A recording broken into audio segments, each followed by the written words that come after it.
It's good to be a sinner.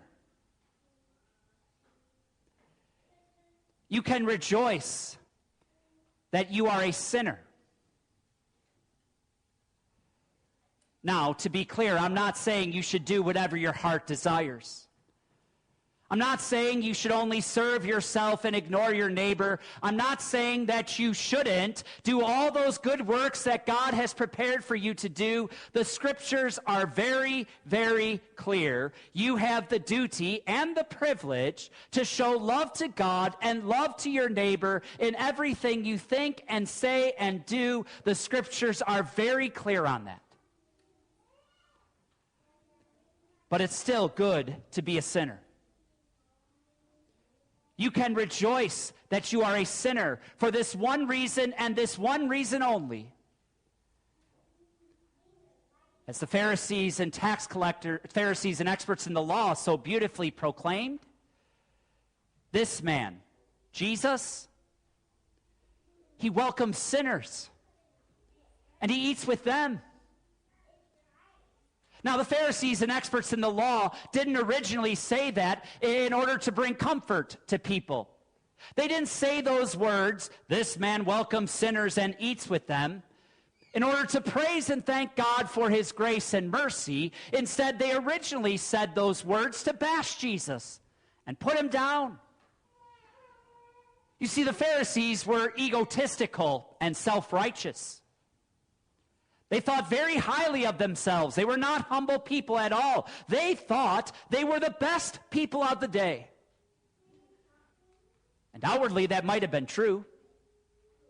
Outwardly, they did a lot of good things. They loved to show off to the people how good they were. And because they did all these good things outwardly, and because they thought so highly of themselves, the Pharisees and experts of the law thought that they had earned the right to be with Jesus and eat with Jesus.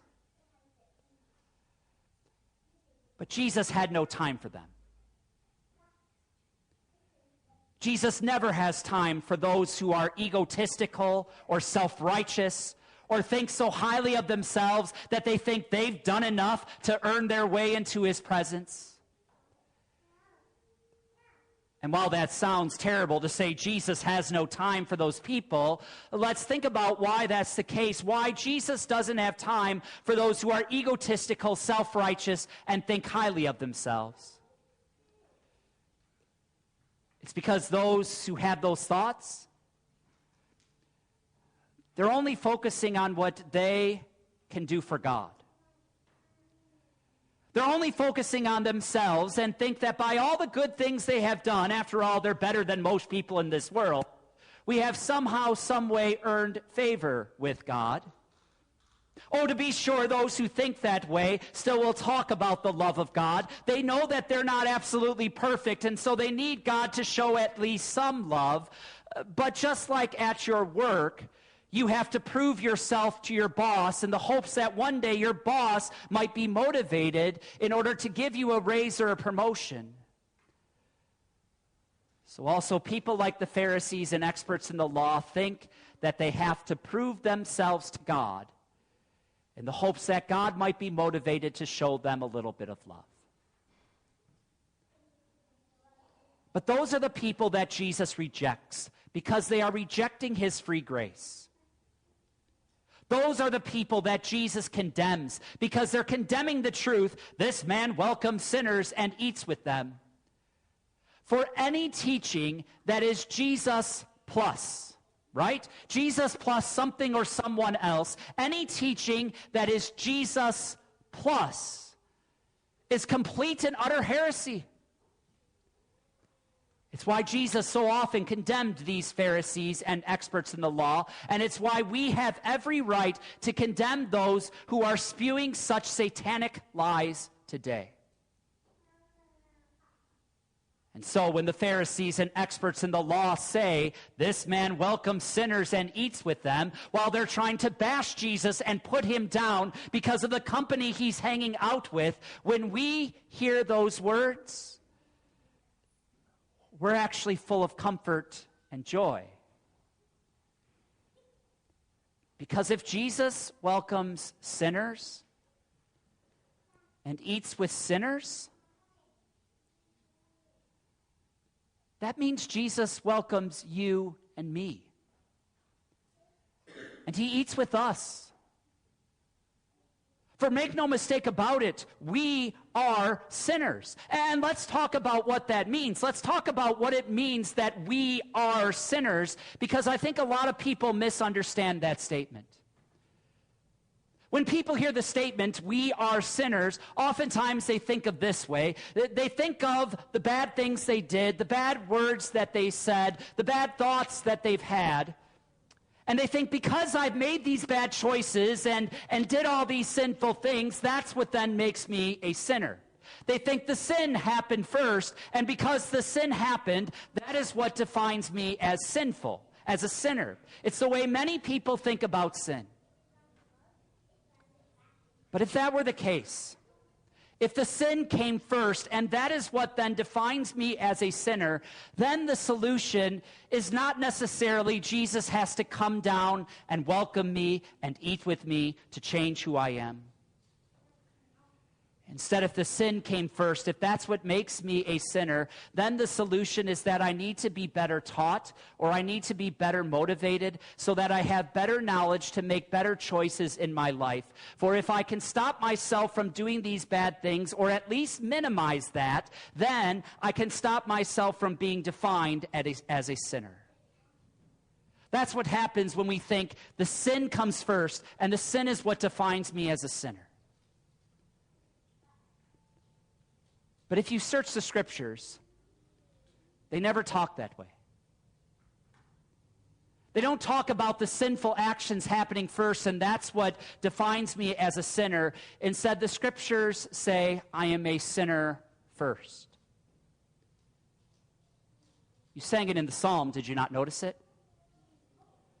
Surely I was sinful from birth, sinful from the time my mother conceived me. Before we did one thing, before we had one thought, before we said one word, we were sinners, receiving that horrible curse from our parents. And because we are sinners, what are we going to do? We're going to do those bad things and say those bad words and think those bad thoughts, because that's who we are. We are sinners, and sinners can't help but sin. And if that's the case, if we are sinners first, receiving that terrible curse from our parents from the moment that we were conceived, if that is true of you, and it's true of me, and it's true of everyone else in this world, then the solution is not to teach us better or to motivate us more, because no matter how hard we try, we can't change who we are. We're sinners who are going to sin. Instead, if we are sinners first, and that's what leads us to do all these sinful things, then the solution is exactly what the Pharisees and experts in the law said in our text. The only thing that can change us, that can change our identity from being a sinner into being a saint, the only way that can happen is if Jesus welcomes us and he eats with us. And isn't it amazing that Jesus would be willing to do that?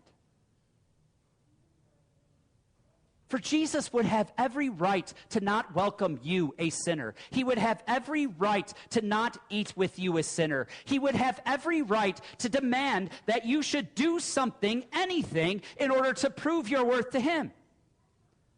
After all, that's the way it works in every part of society, right? As a student, you have to prove yourself to the teacher in order to move to the next grade. As a worker, you have to prove yourself to the boss in order to get a raise or a promotion. You have to be able to prove yourself to be able to retire early enough, whatever that means for you. Yes, in our society, we always have to earn the right by doing something to prove ourselves. But that's not the way it works with God.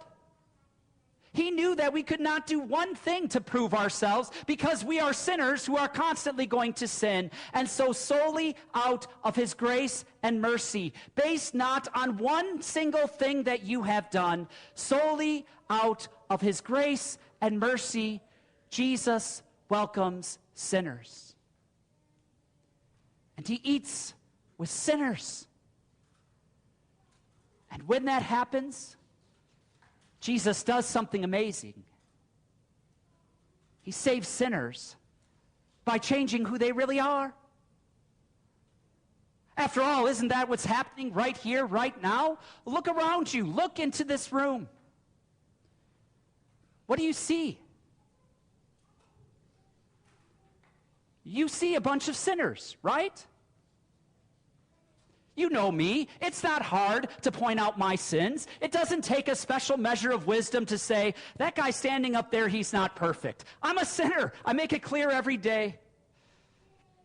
And I could do the same for you, right? We could do the same with each and every person in this room. It doesn't take any special measure of wisdom to say, we're all sinners who regularly sin. We all prove that every day of our lives. But when you look around this room right now, what also is happening? Jesus is coming down to us sinners.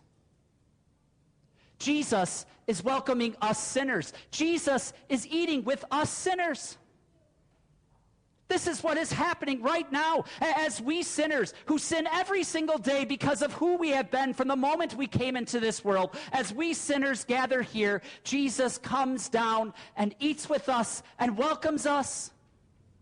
Jesus is coming down to you through these words right now. He's came to you in the waters of baptism. He will come to you when he gives you his very body and blood to eat, where he's not only eating with you, but he actually is the very meal himself.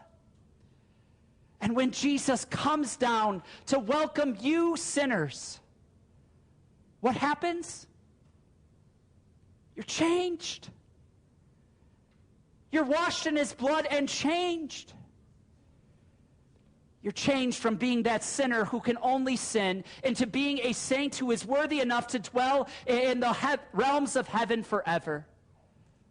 For if the Son of God, Jesus himself, was willing to bleed for you, if the Son of God, Jesus himself, was willing to be pierced and nailed and slowly suffocate as he gave up his life on the cross, if Jesus, the Son of God, was willing to use his power to take back his life and to rise from the dead and to stand outside of his very own tomb alive, if Jesus, the Son of God, was willing to do all of that for us sinners, then is not Jesus, the Son of God, willing to come down to us sinners through word and sacrament? Is he not willing to associate with us sinners, to welcome us sinners, to eat with us sinners, to give us the free and full forgiveness that he won by his death and resurrection? Of course he is. That's the entire reason why all of us sinners gather here week after week. It's so that Jesus can come to us and welcome us and eat with us and change who we are. And that's why, my dear Christian friends, I say it is good to be a sinner. No matter what you have done, it is good to be a sinner because Jesus did not die and rise for perfect people. He does not come down through word and sacrament only to those who have proved their worth to God. Jesus died for sinners. He rose for sinners. He comes down through word and sacrament for sinners like me, for sinners like you. Jesus comes down to forgive sinners so that he can turn sinners into saints who are worthy enough to live with him forever. It happens every single week we gather here. And so it is good to be a sinner in that way.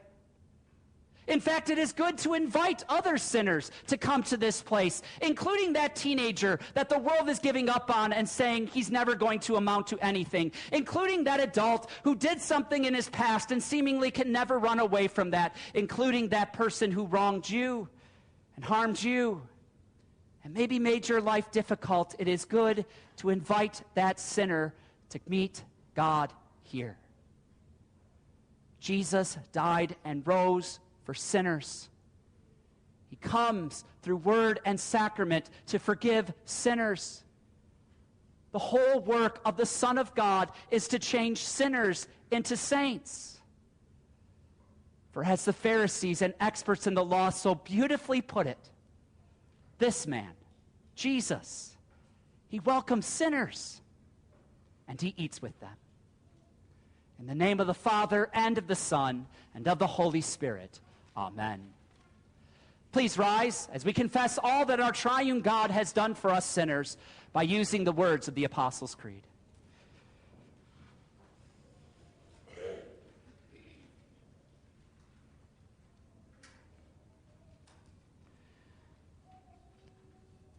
I believe in God the Father Almighty, maker of heaven and earth. I believe in Jesus Christ, his only